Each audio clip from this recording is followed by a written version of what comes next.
தேவனுடைய பரிசுத்த நாமங்களுக்கு துதிகன மகிமை உண்டாவதாக. ரோமர் 6ஆம் அதிகாரம் 14வது வசனம். நீங்கள் நியாய பிரமாணத்துக்கு கீழ்ப்பட்டிராமல் கிருபைக்கு கீழ்ப்பட்டிருக்கிறபடியால் பாவம் உங்களை மேற்கொள்ள மாட்டாது. கிருபை தேவனுடைய அன்பு, இயேசு, அவருடைய வார்த்தைகள், இதான் கிருபை. தகுதி இல்லாத எங்களுக்கு ஆண்டவர் தருகிற அந்த காரியங்கள் தான் கிருபை. அதுக்கு நாங்க கீழ்ப்படியணும். அப்படி அதுக்கு நாங்க கீழ்ப்படிவோம் என்றால் பாவம் எங்களை மேற்கொள்ள மாட்டாதுன்னு சொல்றாரு. கிருபையாக அவருடைய ரட்சிப்பு, கிருபையாக அவருடைய அன்பு, கிருபையாக அவருடைய ஆவியானவர், கிருபையாக அவருடைய வார்த்தை, கிருபையாக அவருடைய உணர்த்துதல், கண்டித்தல், அவருடைய நீதி நியாயங்களை சொல்லித் தருகிறது. அதான் கிருபை. கொஞ்சமும் அதுக்கு தகுதி இல்லை. தகுதி இல்லாத எங்களுக்கு எங்களுடைய முயற்சியால, எங்களுடைய பணத்தினால, எங்களுடைய காரியத்தினால, எண்ணத்தினால ஆனாலும் அதை பெற்றுக்கொள்ள முடியாது.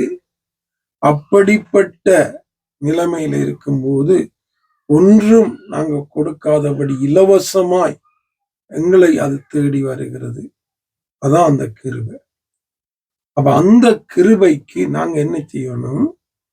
நியாய பிரமாணத்துக்கு கீழ்பற்ற அந்த கிருபைக்கு கீழ்பட்டிருக்கும் போது பாவம் எங்களை மேற்கொள்ளாது. அப்ப ஆண்டவர் தருகிற அந்த கிருபைக்கு கீழ்ப்படிந்து தேவனுடைய பிள்ளைகளாக தொடர்ந்தும் அந்த வசனத்துல, அந்த வார்த்தையில, அந்த சத்தியத்துல, அந்த ஆவியானுடைய வழி நடத்துல, அந்த உணர்த்துதல்ல தினம் தினம் நாங்க வாழும்போது நாங்க அந்த அவருடைய கிருபைக்கு, ரட்சிப்புக்கு, அந்த ரட்சிப்புல வாழும்போது அந்த கிருபைக்கு கீழ்ப்படிந்து நாங்க வாழுகிறோம். கிருபைக்கு கீழ்ப்படிந்து வாழணும்டா வேதத்துக்கு முதல் தான் கொடுக்கணும்.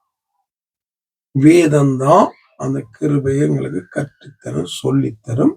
அந்த கிருபைக்கு நேராக எங்களை நடத்தும், வாழ வைக்கும். வேதத்துக்கு நேரம் கொடுக்கணும், தேடணும், தியானிக்கணும்.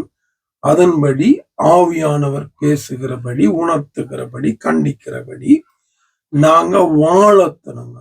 அப்படி வாழுகிறது தான் அந்த கிருபைக்கு கீழ்ப்படிந்து நாங்க வாழுகிறோம். வாழும்போது ஆவியானவர் எங்களை தொடர்ந்து தெய்வத்துக்கு நேராக மாற்றிக்கொண்டு கொஞ்சம் கொஞ்சமாக நித்தியத்துக்கு ஏற்ற விதமாக எங்களை மாற்றிக்கொண்டு போவார், நடத்தி கொண்டு போவாரு. அப்படி வாழ்ந்து கொண்டு இருக்கும் போது ஒருவேளை எங்களோட மரணம் வருமானால் அல்லது இயேசு வருவாரானால் நாங்க அங்கே நித்தியத்துக்கு உரியவர்களாக அங்கே போய் சேர்ந்து விடுவோம். அப்படியான ஒரு வாழ்க்கை வேணும்னா அவர் தந்த கிருபையாக தந்த அந்த காரியங்களை பிடித்து கொண்டு அதுல நிலைத்திருந்து அதுக்கு முக்கியத்துவம் கொடுத்து ஒவ்வொரு தேவனுடைய பிள்ளைகளும் நானும் நீங்களும் வாழணும். கிருபை இருக்கு, ரட்சிப்பு போயிடாதுன்னு அப்படி வாழக்கூடாது.